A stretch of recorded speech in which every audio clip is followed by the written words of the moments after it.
ओम नमो ब्रह्मादिभ्यो ब्रह्मविद्या संवृताय कर्तृभ्यो वंश ऋषिभ्यो महद्भ्यो नमो गुरुभ्यः। सर्वोपप्लवरहितः प्रज्ञानघनः प्रत्यगर्थो ब्रह्मैवाहमस्मि।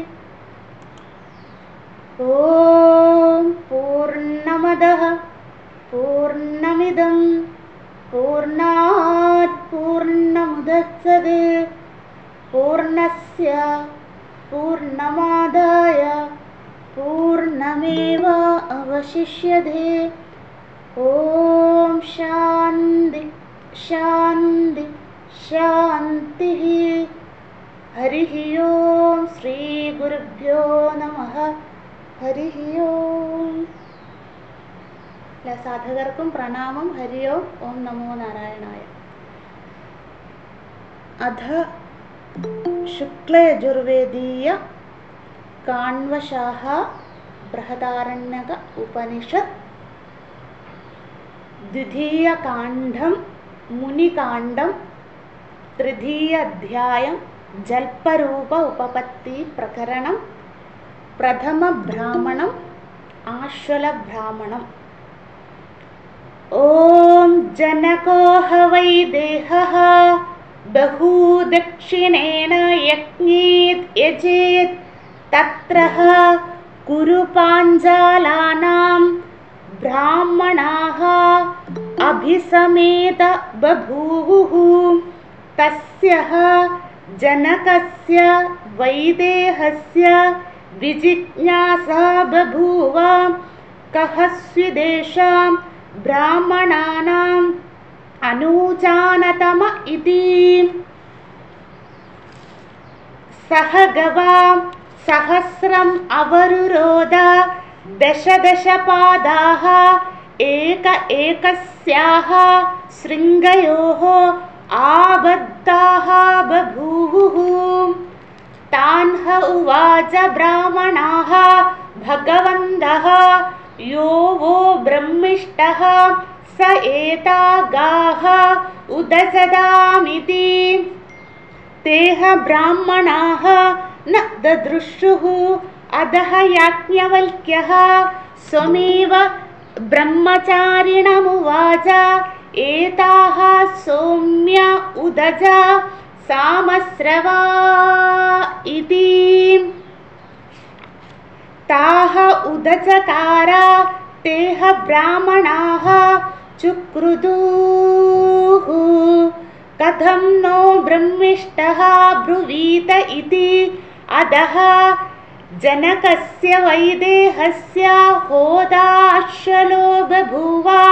സഹ ഏനം പപ്രച്ഛ ത്വം नु खलि नो याज्ञवल्क्यः ब्रह्मिष्ठः असि इति.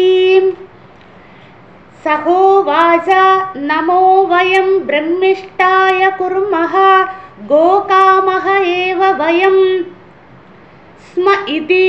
तं ह ततः एव पृष्टुः दद्रे होता अश्वलः.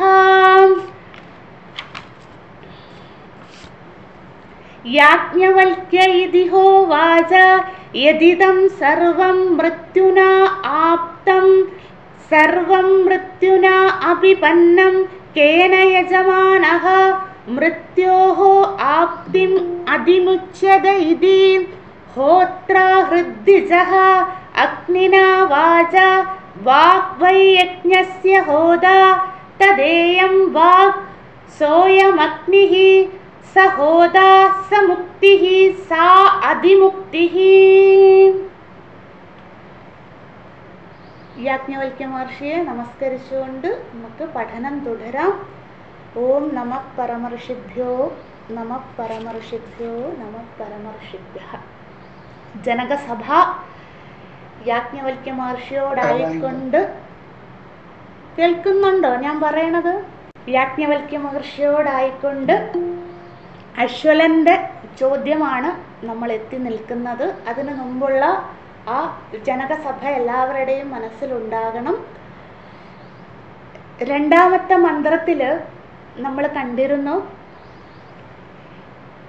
അശ്വലന് അദ്ദേഹത്തിൻ്റെ ക്രോധം ശമിപ്പിക്കാൻ സാധിക്കാതെ അശ്വലൻ തന്നെ മുന്നോട്ട് വന്നുകൊണ്ട് ഈ സാമസ്രവസ് പശുക്കളെ മുഴുവൻ കൊണ്ടുപോകുന്നത് കണ്ടിട്ട് ക്രോധനായി പെരുമാറുന്നത് നമ്മൾ കണ്ടു.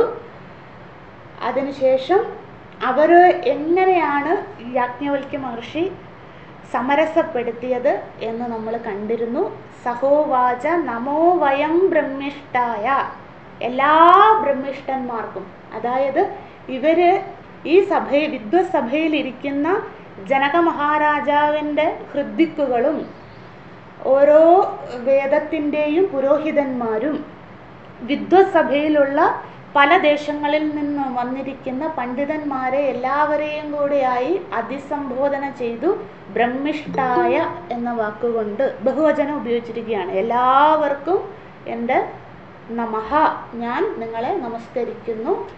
ഞാൻ എന്തിനീ അതിക്രമം ചെയ്തു, ആരുടെയും അനുവാദം വാങ്ങാതെ ജനക മഹാരാജാവിൻ്റെയോ അല്ലെങ്കിൽ നിങ്ങളുടെ ആരുടെയും അനുവാദം വാങ്ങാതെ ഞാൻ എന്തിനു ചെയ്തു എന്നതിന് ഒരു വാക്കുണ്ട്, വേണ്ടവർ എഴുതിക്കോളൂ.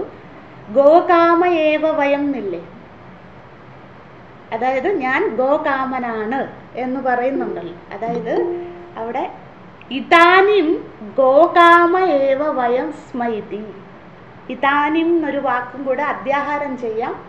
എവിടെ ശ്രദ്ധിക്കണേ, ബ്രഹ്മിഷ്ഠായ കുർമഹ, രണ്ടാമത്തെ മന്ത്രം അവസാന പാദം, ബ്രഹ്മിഷ്ഠായ കുർമഹ ഗോകാമ ഏവ വയം സ്മ ഇതി എന്നുണ്ടല്ലോ. അവിടെ ബ്രഹ്മിഷ്ഠായ കുർമഹ ഇതാനിം, ഇതാനിം എന്ന് ബ്രാക്കറ്റിൽ എഴുതുക, അധ്യാഹാരം. ഇതാനിം ഗോകാമ ഏവ വയം, ഇതാനിം എന്ന് വെച്ചാൽ തൽക്കാലം, അതായത് ഞാൻ ഗോകാമനാണ് എന്നാണ് ഇവിടെ പറയുന്നത് അല്ലേ. ഗോകാമ ഏവ വയം സ്മ എന്നാണ് മന്ത്രത്തിലുള്ളത്. ശരിക്കും യാജ്ഞവൽക്യ മഹർഷി ഗോകാമനല്ല അല്ലേ, അല്ലെങ്കിൽ വിത്തകാമനല്ല യാജ്ഞവൽക്യ മഹർഷി. അപ്പം തൽക്കാലത്തേക്കിന് ഞാൻ വിത്തകാമനാണെന്ന് അല്ലെങ്കിൽ ഗോകാമനാണെന്ന്, അതാണ് ഇതാനിം എന്നുള്ള വാക്ക് അധ്യാഹാരം ചെയ്യേണ്ടത്. തൽക്കാലത്തേക്കിന് ഞാൻ ഗോകാമനാണ്. അപ്പോൾ അവിടെ തൽക്കാലം എന്ന് വെച്ചാൽ എന്താണ്, എനിക്ക് വ്യവഹാരത്തിനായിക്കൊണ്ട് പശുക്കളെ ആവശ്യമാണ് അല്ലെങ്കിൽ വിത്തത്തിനെ ആവശ്യമാണ്. യഥാർത്ഥത്തിൽ ആത്യന്തികമായും ഗോകാമനല്ല. ശ്രദ്ധിക്കണേ, ആത്യന്തികമായും യാജ്ഞവൽക്യ മഹർഷി ഗോകാമനല്ല. യാജ്ഞവൽക്യ മഹാപുരുഷനാണ് അല്ലേ, പക്ഷേ അദ്ദേഹം ഇവിടെ പറയുകയാണ് ഞാൻ ഗോകാമനാണ്. അപ്പോൾ യഥാർത്ഥത്തിലാണോ? അല്ല.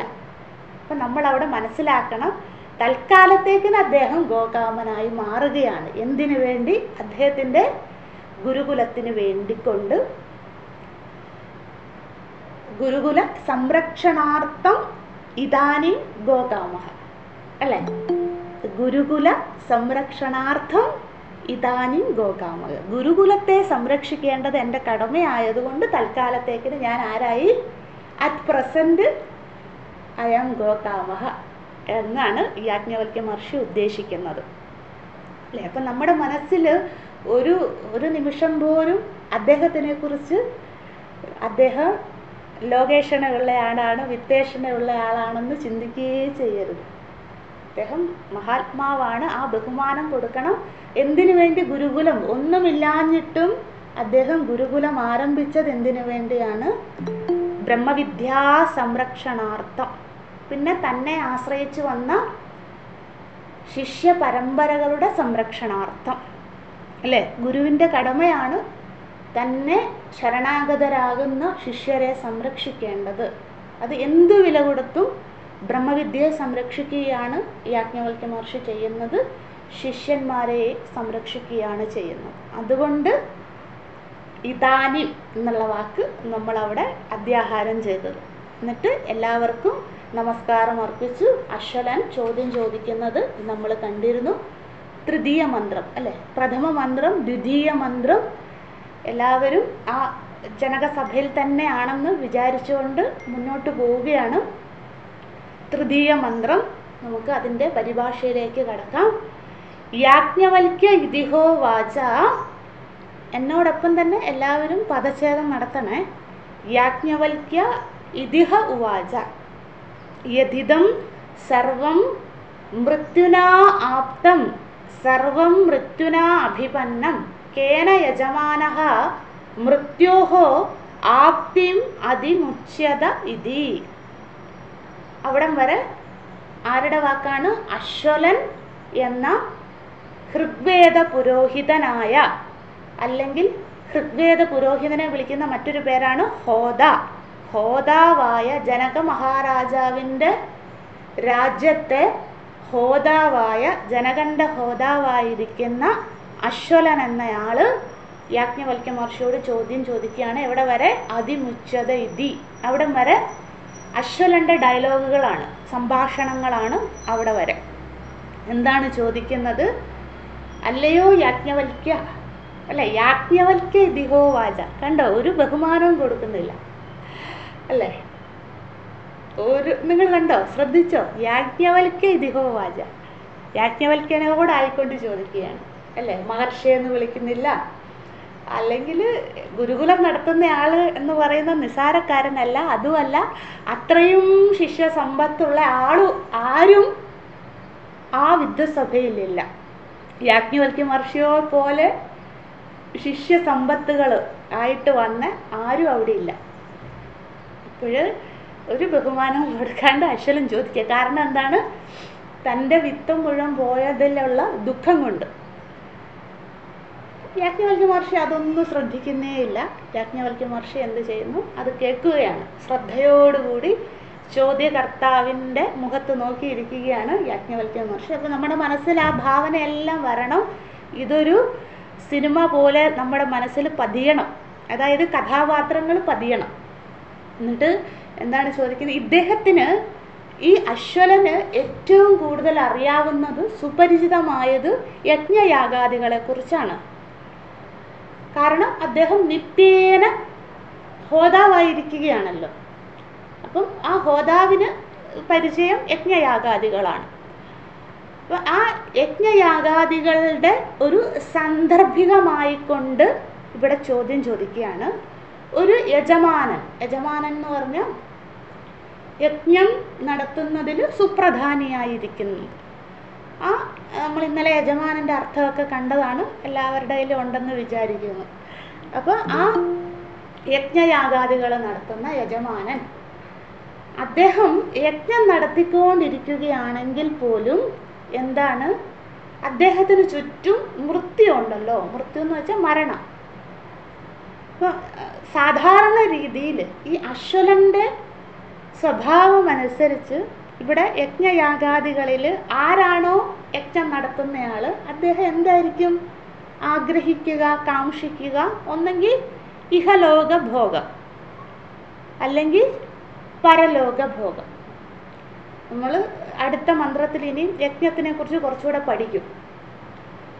അപ്പം ഏത് യജ്ഞയാഗം, സോമയാഗം ആയിക്കോട്ടെ, അശ്വമേധ ആയിക്കോട്ടെ, ജ്യോതിഷ്ഠോമമായിക്കോട്ടെ, വാജ്പേയി ആയിക്കോട്ടെ, അഗ്നിഹോത്രമായിക്കോട്ടെ, നിങ്ങൾ ഏത് യാഗം എടുത്തോളൂ, വേദങ്ങളിൽ 4 വേദങ്ങളിലും പരാമർശിക്കുന്ന യജ്ഞാദികളുടെ പ്രധാനമായും ഉള്ള ഫലം ഒന്ന് ഇഹലോക സുഖം. നമുക്ക് ഈ ലോകത്ത് ഒരുപാട് ഭോഗങ്ങൾ അനുഭവിക്കുവാൻ നമ്മളെ തേടി വരും ഫലമായിട്ട്.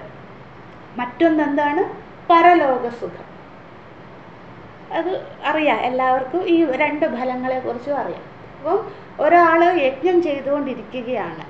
അപ്പോഴെന്താണ്, അയാൾ യജ്ഞം ചെയ്യുന്നത് ഒന്നെങ്കിൽ ഈ ലോകത്ത് അയാൾക്ക് ഇനിയുള്ള കാലം സുഖമായിരിക്കണം, അല്ലെങ്കിൽ ഇനി വരാനിരിക്കുന്ന ജന്മം അയാൾക്ക് സ്വർഗലോകത്തിൽ ഒരു സിംഹാസനം വേണം, അല്ലെങ്കിൽ ഭോഗങ്ങൾ വേണം, സ്വർഗലോക പ്രാപ്തി വേണം എന്ന് പറഞ്ഞാണ് യാഗഹോമാദികൾ മുഖ്യമായും ചെയ്യുന്നത്. പിന്നെ അതിൻ്റെ അവാന്തര ഫലങ്ങളുണ്ട് കേട്ടോ. അത് രാഷ്ട്ര സംരക്ഷണം, ഗ്രഹസംരക്ഷണം, കുലസംരക്ഷണം, ഗോത്ര സംരക്ഷണം, പുത്ര സംരക്ഷണം, വിത്ത സംരക്ഷണം എന്നൊക്കെ പറഞ്ഞ് അവാന്തര ഫലങ്ങൾ ഒരുപാട് വരും. അതിനെക്കുറിച്ച് ഇവിടെ പറയുന്നേ ഇല്ല. അശ്വലൻ എന്താണ് ഉദ്ദേശിക്കുന്നത്? യജ്ഞം ചെയ്യുന്ന ആൾക്ക് അയാൾക്ക് സുഖം കിട്ടണമല്ലോ. അതിനു വേണ്ടിയാണ് ഒരാൾ യജ്ഞം ചെയ്യുന്നത്. എങ്കിൽ കൂടിയും അയാൾക്ക് ചുറ്റും മരണമാണല്ലോ വട്ടം കറങ്ങുന്നത്. ഇവിടെ യജമാനൻ എന്ന് പറയുന്നെന്ന് മാത്രമേ ഉള്ളൂ നമ്മൾ മനസ്സിലാക്കേണ്ടത് ഏതൊരാൾക്കും, അല്ലേ? അശ്വരൻ്റെ ചോദ്യത്തിൽ നിന്ന് നാം മനസ്സിലാക്കേണ്ടത് എന്താണ്? ഏതൊരാളുടെയും, അല്ലേ, ബീജാദാനം മുതൽ നമ്മൾ അന്ത്യേഷ്ടി എത്തുന്നത് വരെ നമ്മളോടൊപ്പം ആരുണ്ട്? യമധർമ്മരാജാവുണ്ട്. എപ്പോൾ വേണമെങ്കിലും അദ്ദേഹം മുന്നോട്ട് വരാം, അല്ലേ? അതാണ് ചോദ്യം. അങ്ങനെ ഒരാൾ എന്താണ് യജ്ഞം ചെയ്തുകൊണ്ടിരിക്കുകയാണ്. അപ്പോൾ അയാളുടെ ഒപ്പം മരണമുണ്ടല്ലോ. അതാണ് സർവം മൃത്യുനാ അഭിപന്നം കേന യജമാനഃ മൃത്യോഹോ ആപ്തിം അതിമുച്യത ഇതി. ഒരാൾ ചുറ്റും മരണം ഇരിക്കുമ്പോൾ ഈ യജ്ഞം ചെയ്യുന്ന യജമാനൻ അല്ലെങ്കിൽ ആരും ആയിക്കോട്ടെ, അയാൾ എങ്ങനെയാണ് ഈ മരണത്തിൽ നിന്നും രക്ഷ നേടുക? അതാണ് അശ്വലൻ്റെ പ്രഥമ ചോദ്യം, അല്ലേ? എങ്ങനെയാണ് യജമാനൻ, അല്ലെങ്കിൽ അതിൻ്റെ ബ്രാക്കറ്റിൽ എഴുതിയിരിക്കണം ഓരോ ജീവാത്മാവും. യജമാനൻ എന്നത് പ്രതിനിധി മാത്രമാണ് കേട്ടോ. നമ്മൾ മനസ്സിലാക്കേണ്ടത് സർവ്വജീവാത്മാവും.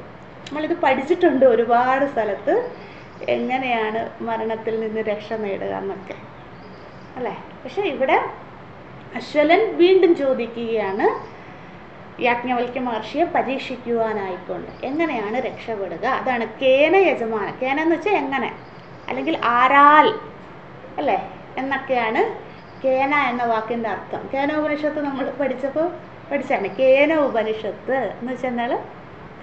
ആരാലുള്ള ഉപനിഷത്ത് എന്നല്ലേ അതിൻ്റെ അർത്ഥം. അവിടെ ആരെന്നുള്ളത് ഉത്തരങ്ങൾ നമ്മൾ പഠിച്ചിരുന്നു. അപ്പം ഇവിടെ കേന യജമാനഃ മൃത്യോഹോ ആപ്തിം അതിമുച്യത. അതിമുച്യത എന്ന് വെച്ചാൽ ടു ബി ഓവർകം. എങ്ങനെയാണ് രക്ഷ നേടുക, മരണത്തിൽ നിന്നും എങ്ങനെ രക്ഷ നേടും? അപ്പോൾ ചോദ്യം എങ്ങനെ നമ്മൾ മനസ്സിലാക്കണം?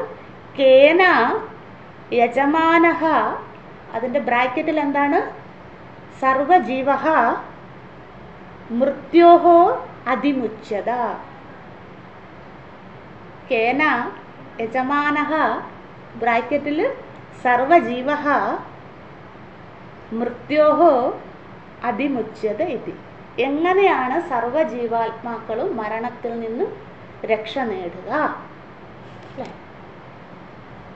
സ്ഥൂല ശരീരം എന്തായാലും മരിക്കും. സ്ഥൂല ശരീര മരണത്തിൽ നിന്ന് നമുക്ക് രക്ഷ നേടാനൊന്നും പറ്റൂല, അല്ല സോറി, സ്ഥൂല ശരീര മരണത്തിൽ നിന്ന് രക്ഷ നേടാനൊന്നും സാധ്യമല്ല.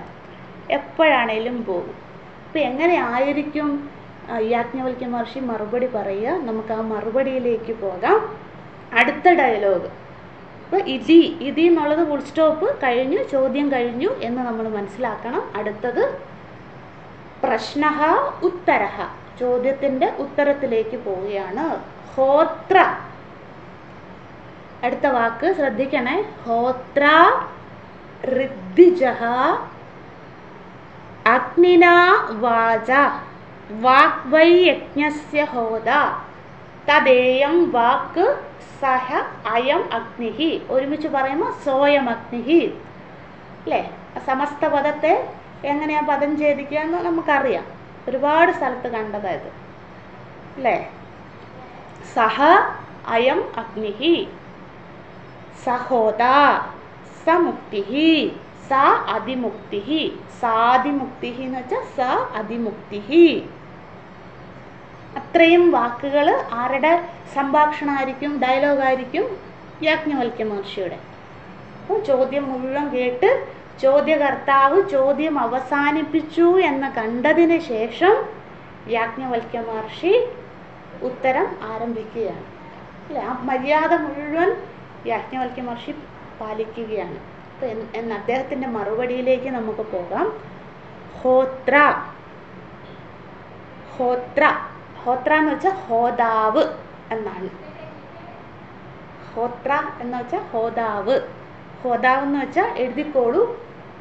ഹോത നമ്മൾ കണ്ടതാണ്, വീണ്ടും ഇവിടെ പറയുകയാണ്. എന്ന് വെച്ചാൽ യജ്ഞം ചെയ്യുന്ന പ്രധാന പുരോഹിതൻ.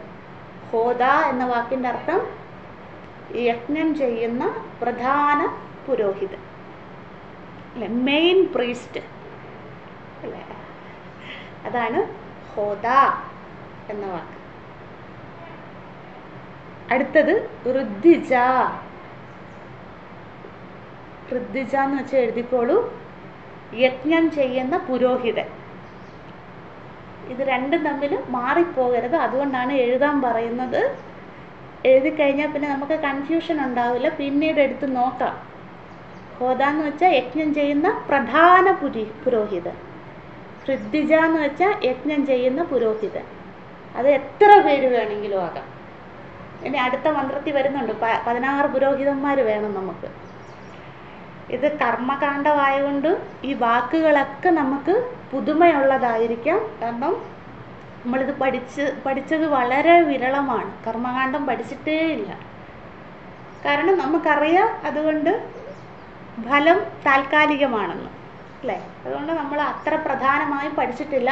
പക്ഷെ ഇവിടെ വരുമ്പം ചോദ്യകർത്താവ് കർമ്മകാണ്ഡി ആയതുകൊണ്ട് ഈ വാക്കുകളൊക്കെ നമ്മൾ പരിചയപ്പെട്ടു പോകണം. അതുകൊണ്ട് ദയവായി എഴുതുക. ഹോദ എന്ന് വെച്ചാൽ എന്താണ്? യജ്ഞം ചെയ്യുന്ന പ്രധാന പുരോഹിതൻ. ഋദ്ധിജ എന്ന് വെച്ചാൽ എന്താണ്? യജ്ഞം ചെയ്യുന്ന പുരോഹിതൻ, അല്ലേ? ഋദ്ധിജഹ ഏകവചനാണ്. ഋദ്ധിജാഹ എന്ന് വെച്ചാൽ എന്തായിരിക്കും? അപ്പം ബഹുവചനം ഉപയോഗിക്കും, പുരോഹിതന്മാർ എന്ന് വരും. ഇവിടെ ഒരാളെ പറയുന്നുള്ളൂ, യാജ്ഞവൽക്യ മഹർഷി. ഹോത്ര മനസ്സിലായെന്ന് തോന്നുന്നു, യജ്ഞം ചെയ്യുന്ന പ്രധാന പുരോഹിതൻ. ഋദ്ധിജ എന്ന് വെച്ചാൽ യജ്ഞം ചെയ്യുന്ന പുരോഹിതൻ. അപ്പോൾ ആ ഒരു യജ്ഞഭൂമി, യാഗഭൂമി നമ്മുടെ മനസ്സിൽ ചിന്തിക്കുക. അവിടെ പ്രധാന പുരോഹിതൻ ഉണ്ടായിരിക്കും. നമ്മുടെ മലയാള ഭാഷയിൽ പറഞ്ഞ തന്ത്രിയൊക്കെ ഇല്ലേ, അല്ലേ? നമ്മൾ കേട്ടിട്ടില്ലേ ആ വാക്കുകളൊക്കെ? ഒരു പ്രധാനിയാണല്ലേ. ഒരു യജ്ഞശാലയിൽ മെയിൻ തന്ത്രികളൊക്കെ കാണും, ക്ഷേത്രങ്ങളിലും മറ്റു ആചാരങ്ങളിലൊക്കെ നമുക്ക് കാണാം. അപ്പോൾ എന്തായിരിക്കും അതിൻ്റെ അർത്ഥം? അവരാണ് പ്രധാനി. അദ്ദേഹത്തിൻ്റെ ആജ്ഞ അനുസരിച്ചായിരിക്കും ആ യജ്ഞങ്ങൾ മുഴുവനായും സംഭവിക്കുന്നത്.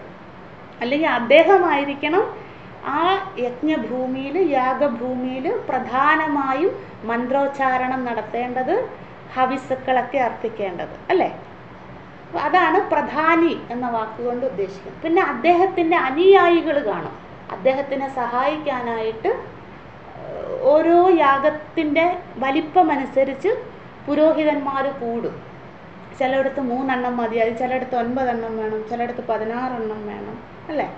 അങ്ങനെ യാഗത്തിൻ്റെ വലിപ്പമനുസരിച്ച് പുരോഹിതന്മാരുടെ എണ്ണം കൂടും. ഋദ്ധിജ. അപ്പോൾ അങ്ങനെ പുരോഹിതന്മാർ, അനുയായികൾ ഉണ്ട്.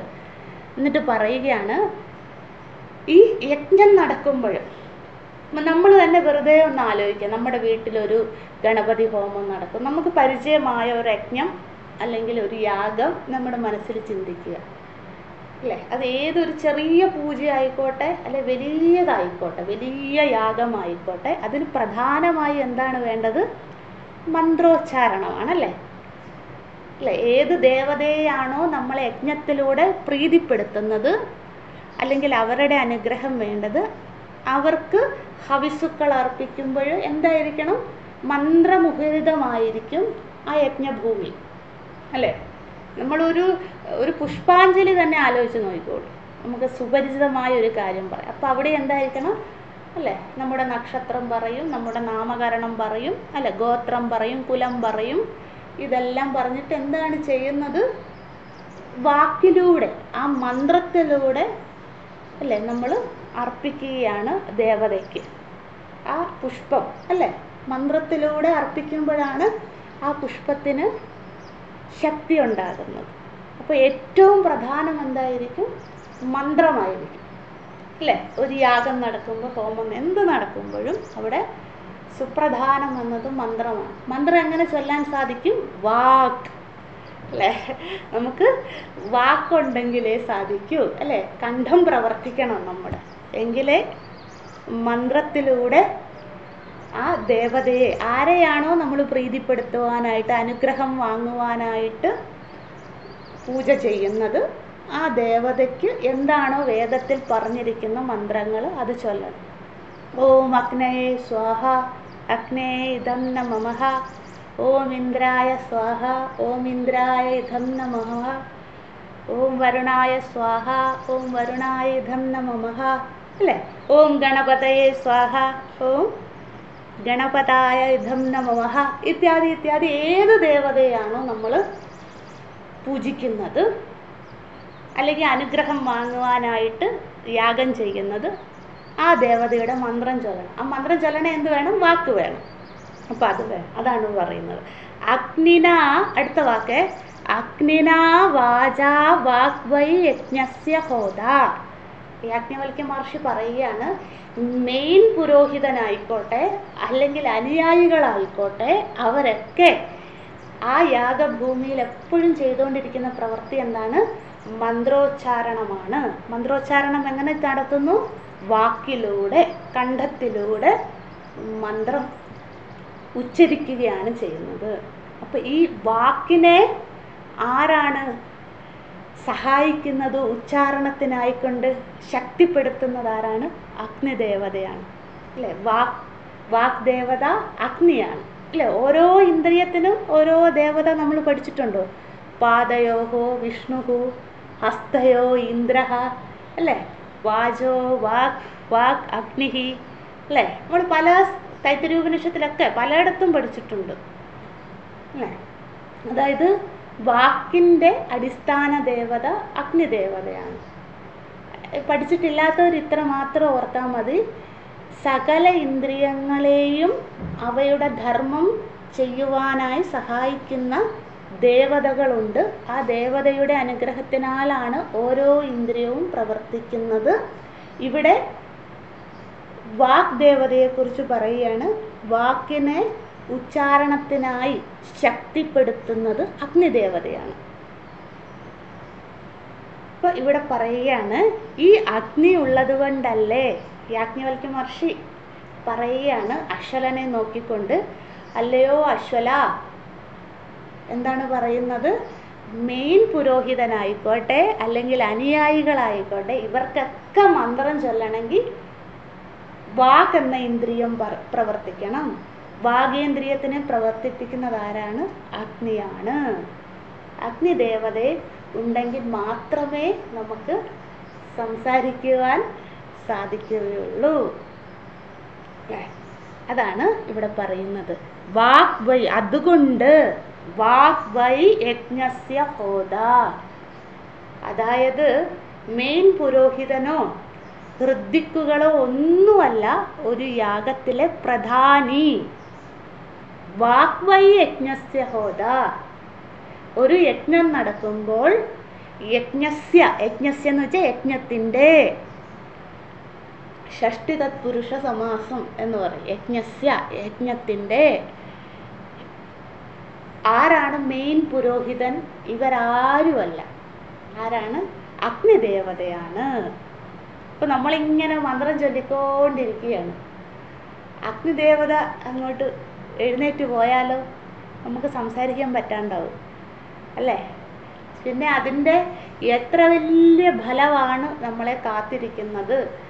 സ്വർഗത്തിൽ ഇന്ദ്രനാകാം, അല്ലേ? അശ്വമേധയാഗം നടത്തിയാൽ സ്വർഗലോകപ്രാപ്തിയാണ് ഫലം.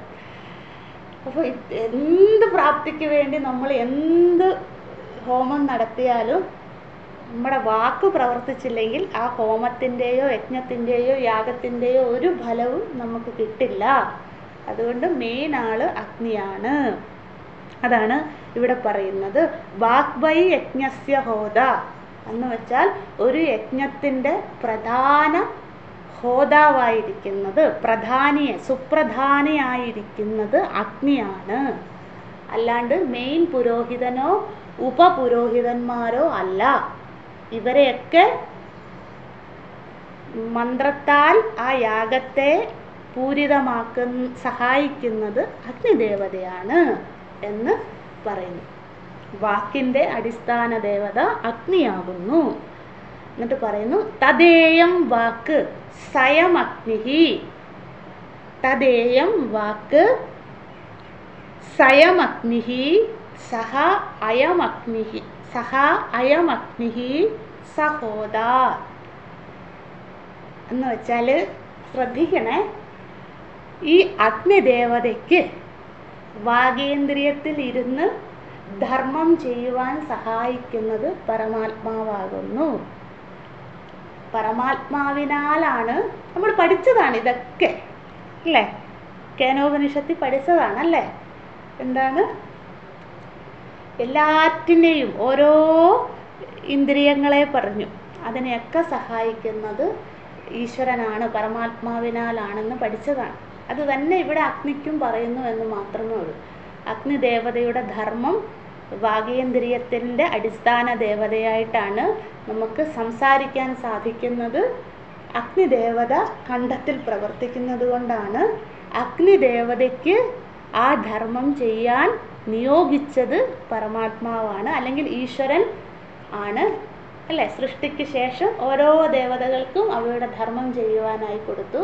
അഗ്നിദേവതയുടെ ധർമ്മം വാഗേന്ദ്രിയത്തിൻ്റെ അടിസ്ഥാന ദേവതയായിട്ടാണ്. അപ്പം അഗ്നിക്ക് വാഗേന്ദ്രിയത്തിൻ്റെ അടിസ്ഥാന ദേവതയായി ഇരിക്കാൻ സഹായിക്കുന്നത് സഹ അയം അഗ്നിഹി സഹോദ, അഗ്നിക്ക് പ്രധാനിയായിരിക്കാൻ സാധിക്കുന്നത് പരമാത്മാവിനാലാണ്.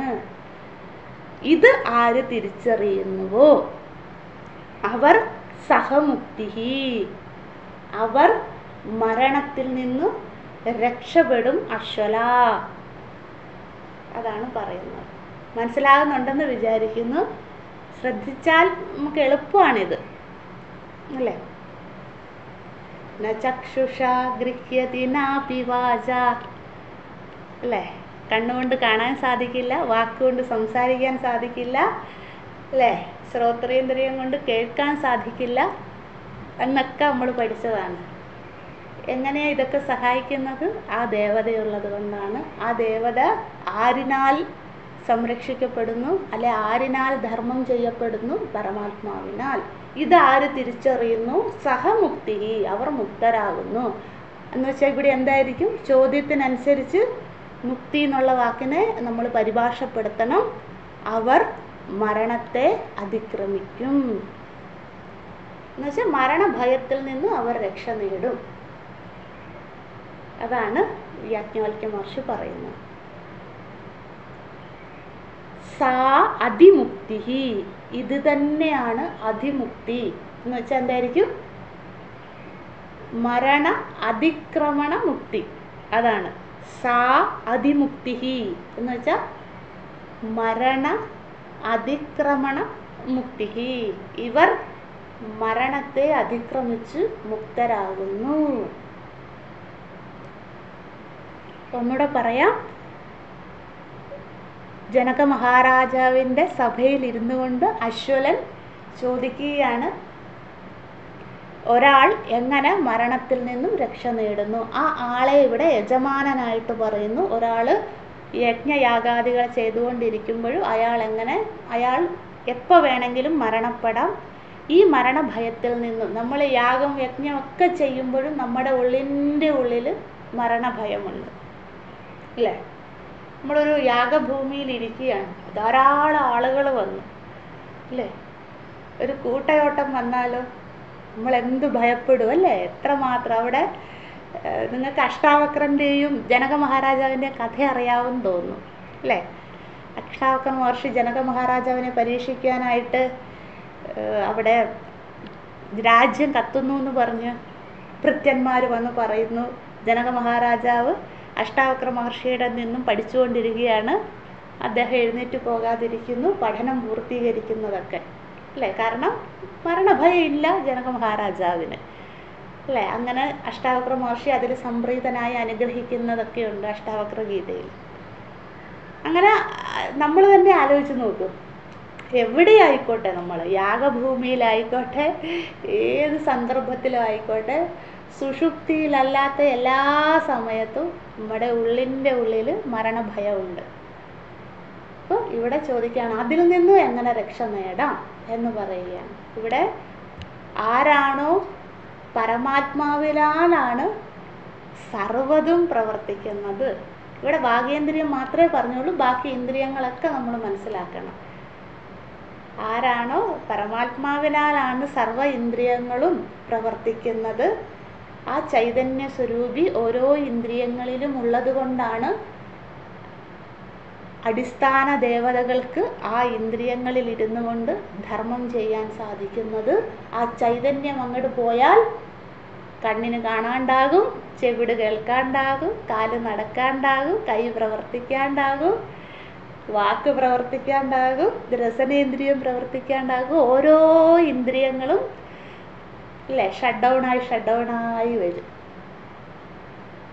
അതുകൊണ്ട് പരമാത്മാവിനാലാണ് സർവ്വതും പ്രവർത്തിക്കുന്നത്. ഇവിടെ ഭാഗേന്ദ്രിയം എന്നത് മാത്രമേ പറഞ്ഞിട്ടുള്ളൂ. നമ്മൾ സർവ്വ ഇന്ദ്രിയവും മനസ്സിലാക്കിക്കോണം, അല്ലെങ്കിൽ മനനം ചെയ്തോണം. ഭാഗേന്ദ്രിയം പറയാൻ കാരണം യാഗഭൂമി ഉദാഹരണമായി അശ്വലൻ ചോദിച്ചത് കൊണ്ടാണ്. യാഗഭൂമിയിൽ ഏറ്റവും പ്രധാനമായി പ്രവർത്തിക്കേണ്ട ഇന്ദ്രിയം വാക്കായതുകൊണ്ട്, മന്ത്രങ്ങൾ ഉച്ചാരിക്കേണ്ടതായതുകൊണ്ട് ഭാഗേന്ദ്രിയം പറയുന്നു എന്നേ ഉള്ളൂ. എല്ലാ ഇന്ദ്രിയങ്ങളും പ്രവർത്തിക്കുന്നത് പരമാത്മാവിനാലാണ്. ആര് ഇത് തിരിച്ചറിയുന്നുവോ അവർ മരണഭയത്തിൽ നിന്നും രക്ഷ നേടുന്നു. ഞാൻ എന്തിനു ഭയക്കുന്നു അല്ലേ? പിന്നെ നമ്മൾ കഴിഞ്ഞ ബ്രാഹ്മണങ്ങളിൽ മധുബ്രാഹ്മണത്തിൽ പഠിച്ച ഒരു കാര്യവും കൂടെ ഇവിടെ നമുക്ക് മനനം ചെയ്യാം. നമ്മളൊക്കെ മരിച്ചു കഴിഞ്ഞാലും ആരിലേക്കാണ് ലയിക്കുന്നത്? പരമാത്മാവിലേക്കാണ് ലയിക്കുന്നത് അല്ലേ? നമ്മൾ അജാതശത്രു ബ്രാഹ്മണത്തിൽ പഠിച്ചത് ഇവിടെ മനനം ചെയ്യാം. നമ്മൾ ഉറങ്ങാൻ പോകുമ്പോഴും പരമാത്മാവിലേക്കാണ് ലയിക്കുന്നത്, മരിക്കുമ്പോഴും പരമാത്മാവിലേക്കാണ് ലയിക്കുന്നത്, മഹാപ്രളയം വരുമ്പോഴും പരമാത്മാവിലേക്കാണ് ലയിക്കുന്നത്. ആരാണോ സൃഷ്ടിച്ചത്, നമ്മളെയൊക്കെ ആരാണോ സൃഷ്ടിച്ചത്, ആ സൃഷ്ടിക്ക് ആധാരഭൂതനായിലേക്ക് നമ്മൾ ലയിക്കുന്നു. എവിടെ നിന്ന് വന്നു അങ്ങോട്ട് തന്നെ മടങ്ങിപ്പോകുന്നു. ആരിത് ദൃഢമായി തിരിച്ചറിയുന്നുവോ അവർ അതിമുക്തി, അവർ മരണഭയത്തിൽ നിന്നും മുക്തരാകുന്നു, രക്ഷ നേടുന്നു എന്ന് ജനക മഹാരാജാവിൻ്റെ സഭയിൽ യാജ്ഞവൽക്യ മഹർഷി അശ്വലനോടായിക്കൊണ്ട് പറയുകയാണ്. ഇനി നമുക്ക് അടുത്ത മന്ത്രത്തിലേക്ക് പോകാം. അശ്വലൻ ഇത് കേട്ടിട്ട് വളരെ അസ്വസ്ഥനാകുകയാണ്. കാരണം എന്താ? ഒന്നാമത്തെ ചാൻസ് പോയി. ചോദ്യം ചോദിച്ചു, കൃത്യമായ മറുപടി യാജ്ഞവൽക്യ മഹർഷി പറയുന്നു. ആ വിദ്വസഭയിൽ ആരും ഇതിനെ എതിർക്കുന്നില്ല. കാരണം മന്ത്രത്തിൽ പറയുന്നില്ല അല്ലേ? യാജ്ഞവൽക്യ മഹർഷി പറഞ്ഞ ഉത്തരം, അശ്വലൻ ചോദിച്ച ചോദ്യത്തിനുള്ള പറഞ്ഞ ഉത്തരം തെറ്റാണെങ്കിൽ അവിടെ ഇരിക്കുന്ന പണ്ഡിതന്മാർ, ശാസ്ത്രാർത്ഥികളൊക്കെ എതിർത്തേണ്. ആരും എതിർക്കുന്നില്ല. ജനക മഹാരാജാവ് ഒന്നും തന്നെ പറയുന്നില്ല. അപ്പം അശ്വലൻ എന്തായി? അയ്യോ, എൻ്റെ ഫസ്റ്റ് ചാൻസ് പോയല്ലോ എന്നുള്ള ആ ഭയം വന്നു മനസ്സിൽ. അയ്യോ, ഇപ്പം എന്തായിരിക്കും? കുറച്ചും കൂടെ ആവേശത്തോടുകൂടി, കുറച്ചും കൂടെ പ്രയാസകരമായ ചോദ്യങ്ങൾ യാജ്ഞവൽക്യ മഹർഷിയോട് ചോദിക്കാൻ പോവുകയാണ്. ഇനിയുള്ളത് എല്ലാം കർമ്മകാണ്ഡത്തിലെ ഓരോ യാഗങ്ങളെ കുറിച്ചാണ് പറയാൻ പോകുന്നത്. എന്തിനു വേണ്ടിയെന്ന് വെച്ചാൽ യാജ്ഞവൽക്യ മഹർഷിക്ക് ഇതൊക്കെ അറിയാവോ? യാജ്ഞവൽക്യ മഹർഷി കുട്ടികളെ പഠിപ്പിച്ചുകൊണ്ടിരിക്കുകയാണ്. അവിടെ നിത്യം ഗുരുകുലത്തിൽ എങ്ങനെയാണ്?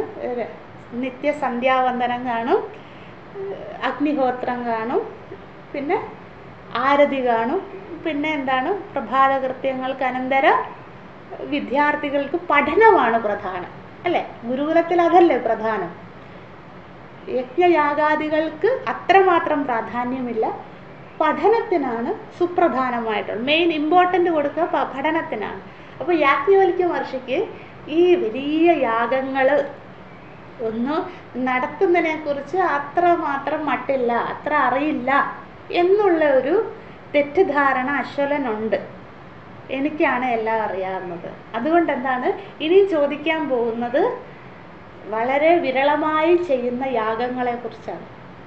കാരണം തോൽപ്പിക്കണമല്ലോ യാജ്ഞവൽക്യ മഹർഷിയെ. അതുകൊണ്ട് നമ്മൾ എങ്ങനെയാണ് സാധാരണ ചെയ്യുക? വളരെ കഠിനമായ ചോദ്യങ്ങൾ ചോദിക്കും അല്ലേ? ഒരാൾ മുന്നിലിരിക്കുന്ന ആൾ തോൽക്കണമെന്ന് ആഗ്രഹിച്ചാൽ ചോദ്യകർത്താക്കൾ കഠിനമാക്കും ചോദ്യം. അങ്ങനെ അശ്വലൻ രണ്ടാമത് ചോദിക്കുകയാണ്. അടുത്ത മന്ത്രം ചതുർത്ഥ മന്ത്രം, നാലാമത്തെ മന്ത്രം. നമുക്കതിലേക്ക് പോകാം. യാജ്ഞവൽക്യ ഇതിഹോവാച യദിദം സർവം അഹോരാത്രാഭ്യാം അഹോരാത്രാഭ്യാം ആപ്തം. സർവം അഹോരാത്രാഭ്യാം അഭിപന്നം. കേന യജമാനഃ അഹോരാത്രയോഃ ആപ്തിം അതിമുച്യത ഇതി. Full stop. ഇതി എന്ന് വെച്ചാൽ അശ്വലൻ അവിടെ വരെയാണ് ചോദ്യം ചോദിക്കുന്നത്. ചോദ്യം കഴിഞ്ഞു. ഇനി അടുത്ത ഉത്തരം, അടുത്ത വാക്ക് മുതൽ യാജ്ഞവൽക്യ മഹർഷിയുടെ സംഭാഷണമാണ്. അധ്വർയുണ അത് അണ്ടർലൈൻ ചെയ്തോളൂ. അതൊരു യാഗമാണ്. നമുക്ക് അതിനെക്കുറിച്ച് പഠിക്കാം. അധ്വർയു എന്നുള്ളത്. അധ്വർയുണ ഹൃദ്ജ. അധ്വർയുണ ഹൃദ്ജ ചക്ഷുഷ ആദിത്യേന ചക്ഷുർവൈ യജ്ഞസ്യ അധ്വർയുഃ തദ് യദിദം ചക്ഷുഃ.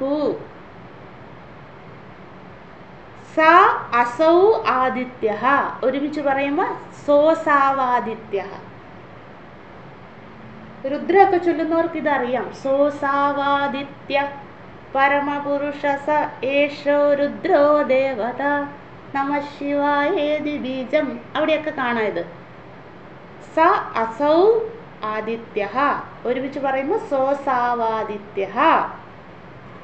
സോധ്വർയുഃ സഹ അധ്വർയുഃ. ആ അവിടെ സൈലന്റ് ആണ്. അപ്പൊ എങ്ങനെ ചൊല്ലും? സോസൗരുദ്ധ്യുഃ. സമുക്തിഃ സാദിമുക്തിഃ. ഒന്നുകൂടെ പറയാം. യാജ്ഞവൽക്യ ഇതിഹോവാച യദിദം സർവം അഹോരാത്രാഭ്യാം ആപ്തം സർവം അഹോരാത്രാഭ്യാം അഭിപന്നം കേന യജമാനഃ അഹോരാത്രയോഃ ആപ്തിം അതിമുച്യത ഇതി. അധ്വർയുണാ ഹൃദ്ജ ചക്ഷുഷാ ആദിത്യേന ചക്ഷുർവൈ യജ്ഞസ്യ അധ്വർയുഃ തദ് യദിദം ചക്ഷുഃ. സഹ അസൗ ആദിത്യഃ സഹ അധ്വർയുഃ സമുക്തിഃ സാദിമുക്തിഃ. ഒരുമിച്ച് പാരായണം ചെയ്യാം. യാജ്ഞവൽക്യ ഇതിഹോവാച യദിദം സർവം അഹോരാത്രാഭ്യാം ആപ്തം സർവമഹോരാത്രാഭ്യാം അഭിപന്നം കേന യജമാനഃ അഹോരാത്രയോഃ ആപ്തിം അതിമുച്യത ഇതി. അധ്വർയുണാ ഹൃദ്ജ ചക്ഷുഷാ ആദിത്യേന ചക്ഷുർവൈ യജ്ഞസ്യ അധ്വർയുഃ തദ് യദിദം ചക്ഷുഃ. സ അസൗ ആദിത്യഃ സഹ അസൗ ആദിത്യഃ സഹ അധ്വർയുഃ സാ മുക്തിഃ സാ അതിമുക്തിഃ അല്ലെങ്കിൽ സാദിമുക്തിഃ. ഒന്നുകൂടെ ചൊല്ലാം.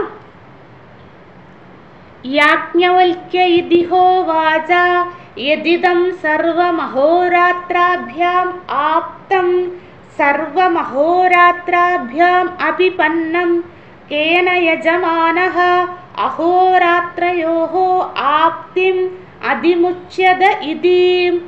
അധ്വർയുണാ ഹൃദ്ജ ചക്ഷുഷാ ആദിത്യേന ചക്ഷുർവൈ യജ്ഞസ്യ അധ്വർയുഃ തദ് യദിദം ചക്ഷുഃ.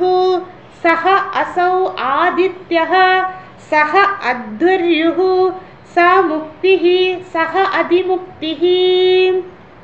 അധ്വർയുണാ ഹൃദ്ജ ചക്ഷുഷാ ആദിത്യേന ചക്ഷുർവൈ യജ്ഞസ്യ അധ്വർയുഃ തദ് യദിദം ചക്ഷുഃ. സഹ അസൗ ആദിത്യഃ സഹ അധ്വർയുഃ സാ മുക്തിഃ സഹ അതിമുക്തിഃ. നമ്മൾ ഇത് നിരന്തരം പാരായണം ചെയ്ത് നമുക്കിത് പ്രാക്ടീസ് ആയിക്കോളും. ഇത് പുതിയ പുതിയ വാക്കുകളാണെന്ന് മാത്രമേ ഉള്ളൂ. നമുക്ക് ആ ചോദ്യം മാത്രം നോക്കാം. ഉത്തരം നാളെ പഠിക്കാം. യാജ്ഞവൽക്യ ഇതിഹോവാച. യാജ്ഞവൽക്യ മഹർഷിയോടായിക്കൊണ്ട് അശ്വലൻ വീണ്ടും ചോദ്യം ഉന്നയിക്കുന്നു. എന്താണ് ചോദ്യം? യദിദം സർവം അഹോരാത്രാഭ്യാം ആപ്തം സർവം അഭിപന്നം കേന യജമാനഃ അഹോരാത്രയോഹോ ആപ്തിം അതിമുച്യതേ. അതായത് യജമാനൻ എന്നിവിടെ ചോദിക്കുകയാണ്. അപ്പം നമ്മൾ മനസ്സിലാക്കണം, എല്ലാ ജീവാത്മാക്കളും എന്തായിരിക്കും? അവര് അഹോരാത്രയോഹോ, അഹോരാത്രം എന്ന് വെച്ചാൽ ദിനരാത്രങ്ങൾ, രാവും പകലും അല്ലേ? അഹരഹർ, അഹരഹർ എന്ന് വെച്ചാൽ അഹഹ അഹഹ, രാവും പകലും, ദിനരാത്രങ്ങൾ, അതാണ് അഹോരാത്രയോഹോ. അഹോരാത്രയോഹോ. ഒരു കാര്യം കൂടി എഴുതിക്കോളൂ. ദിനരാത്രങ്ങളെ, അതായത് രാവും പകലിനെയും നിയന്ത്രിക്കുന്ന അടിസ്ഥാന ദേവത ആദിത്യനാണ്, സൂര്യദേവതയാണ്. അറിയാത്തവർ എഴുതി വെച്ചോളൂ. നമുക്കറിയാം, അല്ലെങ്കിൽ തന്നെ നമ്മൾ വ്യവഹാരത്തിൽ കാണുന്നതാണ്. നമ്മൾ എങ്ങനെയാണ് ഇതിനെയൊക്കെ രാവിനെയും പകലിനെയും മാറ്റുന്നത്? ഭൂമി കറങ്ങുമ്പോൾ അല്ലേ, രാവും പകലും ഇങ്ങനെ മാറി മാറി വരും അല്ലേ? നമുക്കിപ്പോൾ വെളിച്ചം വേണ്ട സമയത്ത് ആരാണ് അതിനെ തരുന്നത് അല്ലേ? വേണ്ടാത്ത സമയത്ത് അതിനെ ആരാ മാറ്റുന്നത്? സൂര്യദേവതയാണ് അല്ലേ? അപ്പം ഇത്രയും മാത്രം ഒന്ന് ഓർത്ത് വെക്കുക. രാവിനെയും പകലിനെയും നിയന്ത്രിക്കുന്ന, ദിനരാത്രങ്ങളെ നിയന്ത്രിക്കുന്ന അടിസ്ഥാന ദേവത സൂര്യനാകുന്നു, അല്ലെങ്കിൽ ഇവിടെ ആദിത്യൻ എന്നാണ് പറഞ്ഞിരിക്കുന്ന, സൂര്യൻ്റെ പര്യായം ആദിത്യ ദേവതയാകുന്നു. അപ്പോൾ ഇതാണ് ചോദ്യം. ഇപ്പോൾ ഒരു യജമാനൻ, അതായത് യാഗം ചെയ്യുന്ന ഒരാൾ, അയാൾ ദിവസങ്ങളോളം നീണ്ടു നിൽക്കുന്ന യാഗം ചെയ്യുന്നവർ അല്ലേ? ഇനി ആ യാഗത്തിനെ കുറിച്ചാണ് നമ്മൾ പഠിക്കുന്നത്. 7 ദിവസം നീണ്ടു നിൽക്കുന്ന ഒരു യാഗമാണ് ഇനി വരാൻ പോകുന്നത്. ഇത് വെറുതെ കേട്ടിരുന്നാൽ മതി കേട്ടോ. നമ്മളുടെ അറിവിലേക്കൊക്കെ ഇത് പുതിയ ഇങ്ങനെയൊക്കെ ഉണ്ടായിരുന്നു. നമ്മുടെ കണ്ണുകൊണ്ട് കാണാൻ ഇപ്പോൾ വിരളമാണ്. പണ്ടത്തെ കാലത്ത് ഇതിനായിരുന്നു പ്രാധാന്യം അല്ലേ? നമ്മൾ പഠിച്ചിട്ടുണ്ട് ഓരോ യുഗത്തിനും സുപ്രധാനങ്ങൾ എന്തെന്ന് അല്ലേ? മന്ത്രജപം അല്ലേ, പൂജകൾ, യാഗങ്ങൾ, സേവകൾ ഓരോ യുഗത്തിനും മാറി മാറി വരും. ത്രേതായുഗത്തിൽ ഏറ്റവും പ്രാധാന്യം ഇതിനൊക്കെ ഉണ്ടായിരുന്നു. സത്യയുഗത്തിൽ എന്തിനു പ്രാധാന്യം? ഞാനതൊന്നും പറയുന്നില്ല, നമുക്ക് സമയം പോകും. നിങ്ങൾക്കറിയാം, നമ്മൾ പല പുരാണങ്ങളിലും പഠിച്ചിട്ടുണ്ട് അതൊക്കെ. അപ്പോൾ ഇവിടെ അശ്വലൻ ത്രേതായുഗത്തിൽ ഇരുന്നു കൊണ്ട് ചോദിക്കുക മാത്രമല്ല, അശ്വലൻ ഏറ്റവും അറിയാവുന്നതും യാഗഹോമാദികളായതുകൊണ്ട് അതിനെ അടിസ്ഥാനപ്പെടുത്തി ചോദിക്കുകയാണ്. ഇതാണ് ചോദ്യം. ഒരാൾ യാഗം ചെയ്തുകൊണ്ടിരിക്കുകയാണ്, ദിവസങ്ങളോളം നീണ്ടു നിൽക്കുന്ന യാഗമാണ് അല്ലെങ്കിൽ യജ്ഞമാണ്. അപ്പോൾ ഈ സമയത്ത് രാവും പകലും ഇങ്ങനെ കടന്നു പോവുകയാണല്ലോ. അപ്പം ഇതിനെ എങ്ങനെ അതിക്രമിക്കും? അതാണ് ചോദ്യം. അതായത് രാവിനെയും പകലിനെയും നമ്മൾ എങ്ങനെ അതിക്രമിക്കും? മനസ്സിലാകുന്നുണ്ടെന്ന് വിചാരിക്കുന്നു. നമുക്ക് നാളെ വിസ്തരിച്ച് ചർച്ച ചെയ്യാം. മിക്കവാറും നാളെ ഈ ഒരു മന്ത്രം മാത്രമേ പഠിക്കാൻ പറ്റുള്ളായിരിക്കും, 4ാമത്തെ മന്ത്രം മാത്രം. എല്ലാവരും ക്ഷമയോടെ തന്നെ ഇരിക്കണം. കാരണം നമ്മൾ ഇനി പഠിക്കാൻ പോകുന്ന അധ്വര്യു എന്നുള്ള വാക്കാണ്. അധ്വര്യു എന്ന് വെച്ചാൽ ഒരു യാഗത്തിൻ്റെ പേരാണ്. ആ യാഗം എങ്ങനെയാണ് ചെയ്യേണ്ടത്, അത് ആരാണ് ചെയ്യേണ്ടത്, എത്ര ദിവസമാണ് ചെയ്യേണ്ടത്, അതിന് എത്ര പുരോഹിതന്മാർ വേണം, ഒരാൾക്ക് മാത്രം ചെയ്യാൻ സാധിക്കില്ല. യജമാനനും യജമാന പത്നിയും ഉണ്ടായിരിക്കണം. അയാൾക്ക് ഒരുപാട് വ്രതങ്ങളുണ്ട്. പാല് മാത്രമേ കുടിക്കാൻ സാധിക്കുകയുള്ളൂ, വേറെ ഒന്നും പറ്റില്ല. പിന്നെ അയാൾ ഈ യാഗം ചെയ്യുന്ന സമയം മുഴുവൻ മൗനിയായിട്ടിരിക്കണം, ആരെടുത്തും മിണ്ടാൻ പാടില്ല. അങ്ങനെയുള്ള വളരെ കഠിനമായ ഒരു യാഗമാണ് അധ്വര്യം എന്നുള്ളത്. അതാണ്. അപ്പോൾ ഇയാളിത് ചെയ്തുകൊണ്ടിരിക്കുമ്പം പാല് മാത്രം കുടിക്കുക, വിശക്കുമ്പോൾ വേറെ ഒന്നും പറ്റില്ല. ഇപ്പം ദിവസങ്ങളോളം പാല് മാത്രം കുടിച്ച് ആരോടും മിണ്ടാണ്ടിരിക്കണം. അപ്പം അതാണ് ഇനി പറയാൻ പോകുന്നത്. അപ്പോൾ എന്ത് ചെയ്യുന്നു? ഇയാൾ എങ്ങനെ ഇതിൽ നിന്നും രക്ഷപ്പെടുന്നു? അതായത് ദിവസങ്ങളിങ്ങനെ കടന്നു പോവല്ലേ, രാവ് പകരുന്നു, പകൽ വരുന്നു, ഇങ്ങനെ കടന്ന് പൊയ്ക്കൊണ്ടിരിക്കുകയാണ്. അപ്പോൾ എങ്ങനെ യജമാനൻ ഇതിൽ നിന്ന് രക്ഷ നേടും? അതാണ്. അപ്പം ഇതിവിടെ ചോദിക്കാൻ കാരണം യാജ്ഞവൽക്യ മഹർഷിക്ക് ഈ അധ്വർയു യാഗം അറിയില്ല എന്ന് വിചാരിച്ചുകൊണ്ടാണ് ഈ അശ്വലൻ അധ്വർയു യാഗത്തിനെ കുറിച്ച് ചോദിക്കുന്നത്. പക്ഷെ ഇവിടെ നമ്മൾ മനസ്സിലാക്കണം, ചോദ്യത്തിൽ അധ്വർയോ യാഗമാണെന്നൊരു പരാമർശവും ഇല്ല. ദിനരാത്രങ്ങൾ എന്ന് മാത്രമേ ഉള്ളൂ. ഒരു യജമാനൻ ദിനരാത്രം ചെയ്തുകൊണ്ടിരിക്കുന്ന യാഗം, ആ യജമാനൻ എങ്ങനെ ദിനരാത്രങ്ങളിൽ നിന്ന് രക്ഷ നേടും എന്ന് മാത്രമേ ഉള്ളൂ. ഇപ്പം യാജ്ഞവൽക്യ മഹർഷിയുടെ മഹാബുദ്ധി വൈഭവം നോക്കൂ. ദിനരാത്രങ്ങൾ ചെയ്യുന്ന ഒറ്റ യാഗമുണ്ട്. ആ യാഗത്തിൻ്റെ, അതായത് രാത്രിയും പകലും കണ്ടിന്യൂസ് ആയിട്ട്. മറ്റുള്ള ഇപ്പോൾ അശ്വമേധം എടുത്തോളൂ, മറ്റുള്ള സോമയാഗം എടുത്തോളൂ, അതിനൊക്കെ ഓരോ മുഹൂർത്തങ്ങളുണ്ട്. ആ മുഹൂർത്തത്തിലേ ചെയ്യാൻ പറ്റുകയുള്ളൂ. അല്ലാതെ രാത്രി മുഴുവൻ, രാത്രി 12 മണിക്കോ 1 മണിക്കോ ഒന്നും ഇരുന്ന് യാഗം ചെയ്യാൻ പറ്റില്ല. അശ്വമേധം ഒന്നും, സോമയാഗവും ചെയ്യാൻ പറ്റില്ല. അങ്ങനെയുള്ള യാഗങ്ങളൊന്നും രാത്രിയാകുമ്പോൾ അത് നിർത്തിക്കോണം. ഇത് സൂര്യ അല്ലേ, അരുണോദയത്തിലാണ് അതൊക്കെ ചെയ്യേണ്ടത്. അതിനുള്ള ബ്രാഹ്മമുഹൂർത്തങ്ങളൊക്കെ ഉണ്ട്. പക്ഷേ അധ്വർയു യാഗത്തിന് രാത്രിയും പകലും മുഴുവൻ ഇരുന്ന് ചെയ്യണം. അപ്പം ആ യാജ്ഞവൽക്യ മഹർഷിയുടെ ബുദ്ധി നോക്കൂ. ഒരു യജമാനൻ രാത്രിയും പകലും ഇരുന്ന് യാഗം ചെയ്യുമ്പോൾ എങ്ങനെ അയാൾ രാത്രിയും പകലിൽ നിന്ന് രക്ഷ നേടുമെന്നാണ്. ശ്രദ്ധിക്കണേ, ഇത് നമ്മൾ കേട്ടിട്ടില്ലാത്തതുകൊണ്ടാണ് ഞാൻ ശ്രദ്ധിക്കാൻ പറയുന്നത്. ഒരു യജമാനൻ രാത്രിയും പകലും ഇരുന്ന് യാഗം ചെയ്യുകയാണ്. അയാൾ എങ്ങനെ രാത്രിയും പകലിൽ നിന്നും രക്ഷ നേടുമെന്നാണ് അശ്വലൻ ചോദിക്കുന്നത്. യാജ്ഞവൽക്യ മഹർഷിക്ക് അപ്പം കത്തി. രാത്രിയും പകലും ഇരുന്ന് ചെയ്യുന്ന ഒറ്റ യാഗമേ ഉള്ളൂ. ആ യാഗത്തിൻ്റെ പേരാണ് അധ്വർയു. അധ്വർയു യാഗം ചെയ്യുന്ന ആളെയാണ് ഇവിടെ യജമാനെന്ന് അശ്വലൻ ഉദ്ദേശിക്കുന്നത്. അപ്പോൾ അശ്വലനുള്ള മറുപടി ഞാൻ കൊടുത്തോളാം എന്ന് യാജ്ഞവൽക്യ മഹർഷിക്ക് അപ്പോഴേ കത്തി. അതാണ് അദ്ദേഹത്തിൻ്റെ മഹത്വം. എന്നിട്ട് ഇനി അധ്വർയു യാഗത്തിനെ കുറിച്ച് വിസ്തരിച്ച് പറയുകയാണ്. അത് നമുക്ക് നാളെ പഠിക്കാം. നാളെ ബുധനാഴ്ച 23-ാം തീയതി, നാളെ ക്ലാസ് ഉണ്ട്. മറ്റന്നാൾ അവധിയാണ്. കർക്കിടക വാവ് ബലി ആയതുകൊണ്ട് 24-ാം തീയതി വ്യാഴാഴ്ച ബൃഹദാരണ്യ ഉപനിഷത്ത് രാവിലത്തെ പാഠ അവധിയാണ്.